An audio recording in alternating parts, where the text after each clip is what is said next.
Welcome back नाजरे नाजरी जे सिंध वासियुनि सां ॻाल्हि ॿोल करे रहिया आहियूं पर इस्लामाबाद में हिते मुख़्तलिफ़ कम्यूनिटीज़ मौजूदु आहिनि। राना इब्रार साहब असां गॾु मौजूदु आहिनि, सहाफ़ी आहिनि, सीनियर जर्नलिस्ट आहिनि। वॾो कल्चर जे हवाले सां वॾो उन्हनि जो जोश जज़्बो ॾिसण में ईंदो आहे असांखे। त राना इब्रार साहब सां ॻाल्हि ॿोल कंदासीं।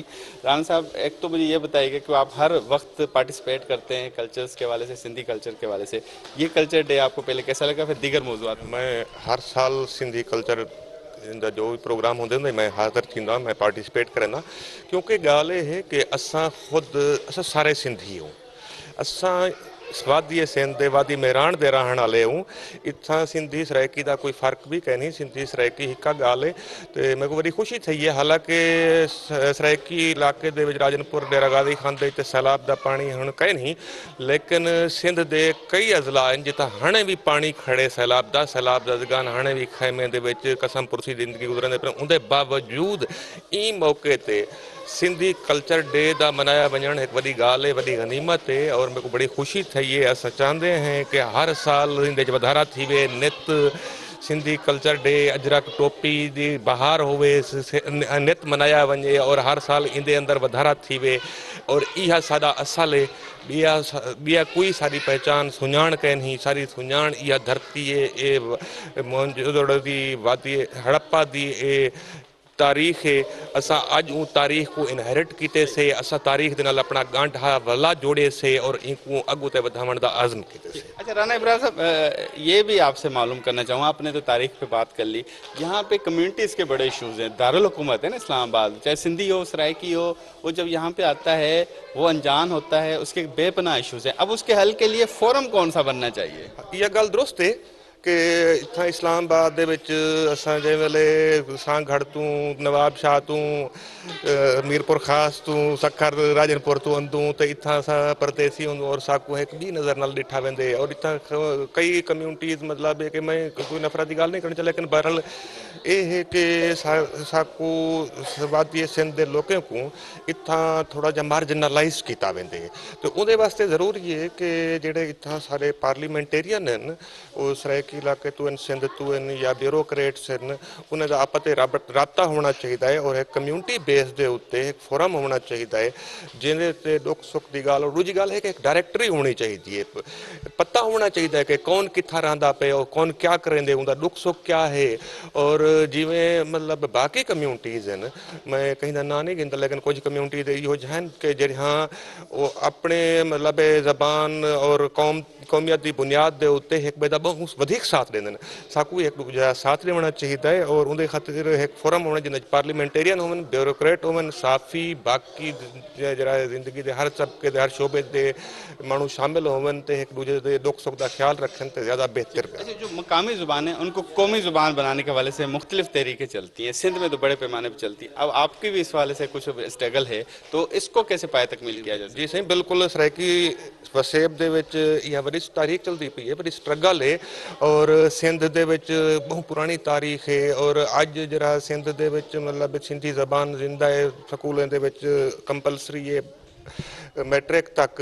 और इनकी वजह है कि 1935 के एलिस कमीशन बनाया गया है और उनके सिंधी को कौमी जबान करार दिता गया है। लेकिन बदकिस्मती नाल काफ़ी कोशिशें थियन, 3-4 दफ़ा कोशिश की थी है पार्लीमेंट के अंदर के साढ़े इलाकाई या साढ़े मादरी जबाने को कौमी जबान करार दिया वजे। सब तो पहले जहाँ तक मेरे को याद है नवाब यूसुफ तालपुर सही इन हवाले नाल कौमी असैम्बली दे करारदाद पेश की है, जरी बदकिस्मती नाल मंजूर न थी सकी। उनके बाद वक्तन फक्तन आखिरी दफ़ा सैनेटर करीम खाजा सैनेट दे विच एक करारदाद पेश की जिन्हें 7 जबाना को जिन्हें सिंधी, सरायकी, बलोचकी, बिराहवी, पंजाबी, पश्तो ते हिंद को शामिल हैं, उन्हें कौमी जबाना डिक्लेयर करने की करारदाद पेश की गई। उन्होंने काफ़ी ले दे थी है और करारदाद मंजूर भी थी है सैनेट की कमेटी चो, लेकिन सैनेट दे चो मंजूर न थी सकी। कुछ इो जहाँ कुवत हैं जहाँ मकामी जबाने को डरदन, शायद वो समझदन कि कोई पता नहीं सा को ख़तरा है, सारी रियासत को ख़तरा है। तो वो एक जरा इंटरनेशनल फिलासफर है, उनकी एक कोटेशन है कि अगर तो मैडी मादरी ज़बान तो तुहाडी रियासत को ख़तरा है, तो इंदा मतलब है तुहाडी रियासत मसनूई है। कयूं था पहिरीं त कल्चर जे हवाले सां, त कल्चर छो जो तव्हां पाण ॾिठो त सिंधी जेको म्यूज़िकल नाइट हुई ऐं सिंधी कल्चर जे हवाले सां जेको प्रोग्राम हिते PNC में थियो ऐं तमामु असांजा नंढा वॾा तव्हां पाण ॾिठा त ख़ुशि हुआ, औरतूं ऐं केॾो ख़ुशि हुयूं। ऐं जेकॾहिं को इशू आहे बि न, अॼोके ॾींहं ते उन्हनि सभु कुझु विसारे छॾियो आहे। हिकिड़ो मेले जो समा हो ऐं तमामु घणो, ऐं मां स्पेशली महिराण TV जो तमामु घणो थोराइतो आहियां, ख़ासि तौर ते जेको तव्हांजो हेड आहे साईं मोराई साहिबु, उन जा लख एहसान आहिनि जो उन सां मुंहिंजी ॻाल्हि ॿोल थी, हुन असांखे मीडिया पार्टनर तौरु तव्हांखे असां सां गॾु रखियो अथसि। ऐं महिराण TV जा असां तमामु घणा थोराइता आहियूं जो हिन एॾे वॾे प्रोग्राम खे कवर कयो आहे।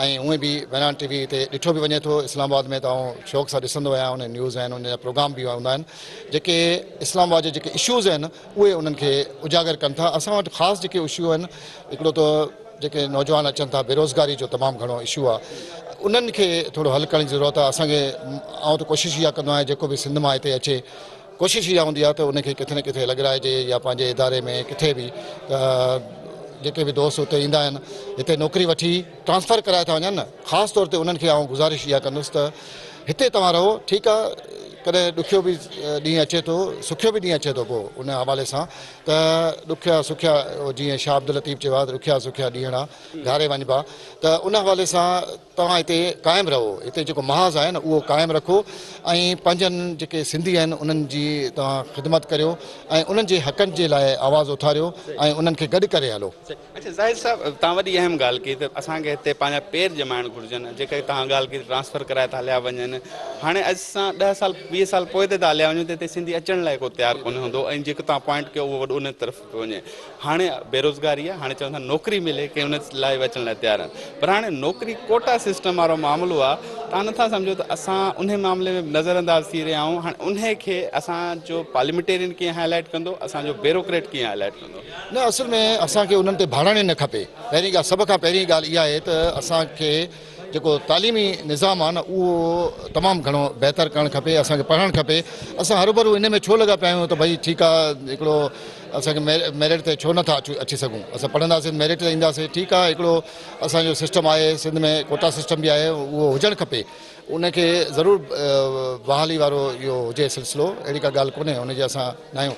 पर जेकॾहिं पाण कोशिशि कंदासीं, इन्हनि सां गॾु हलंदासीं, त असल में जेको मक़सदु आहे न उहो इहो आहे, तव्हां बि जिते रहो था, असां रहूं था, मुख़्तलिफ़ उर्दू स्पीकिंग आहिनि, मुख़्तलिफ़ बिरादरी जा माण्हू कमु कनि था, असांखे इन्हनि खां ॿीण ते मुदसिर कमु करिणो थो पए।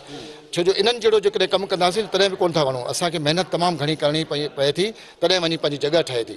जेकॾहिं इहो असांजो नौजवान पढ़ी अचे थो हिते ऐं सुठे नमूने सां तालीम हासिलु करे थो, त उनखे इन जी ब्यूरोक्रेट जी, सियासतदाननि जी का कहाणी न कढणु खपे। मतिलबु एतिरो असांजो हिकिड़ो हुजे न, जंहिं बि इदारे में टेस्ट ॾियूं था, जंहिं बि इदारे में नौकिरी जे लाइ वञूं था, उहो एतिरो असां मां मुतमइन हुजे जो असांखे जल्दी नौकिरी बि मिली वञे, असांखे हिननि जी कान न कढणु खपे। आख़िर में हिकिड़ो सवाल पुछंदुसि, हिकिड़ो वॾो इशू आहे, असां सिंध में त सिंधी सब्जेक्ट पढ़ाए सघूं था, पर हितां जे ॿार खे असां स्कूल में सिंधी कीअं पढ़ाईंदासीं, उन जे लाइ छा करिणो?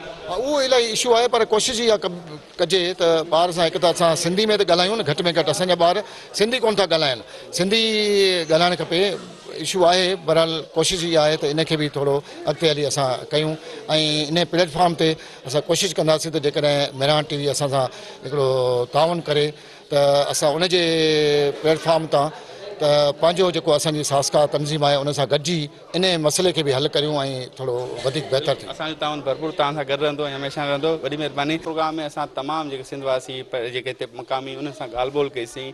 बुनियादी मक़सदु हो त सिंध जा इशूज़ कीअं हाईलाइट कजनि, कल्चर डे मल्हाइण सां सकाफ़त कीअं उजागर थी सघे थी, इन सॼे मामले से ॻाल्हि ॿोल कईसीं। सां गॾु पंहिंजे मिज़बान मुदस्सिर हुसैन खे ॾींदा इजाज़त।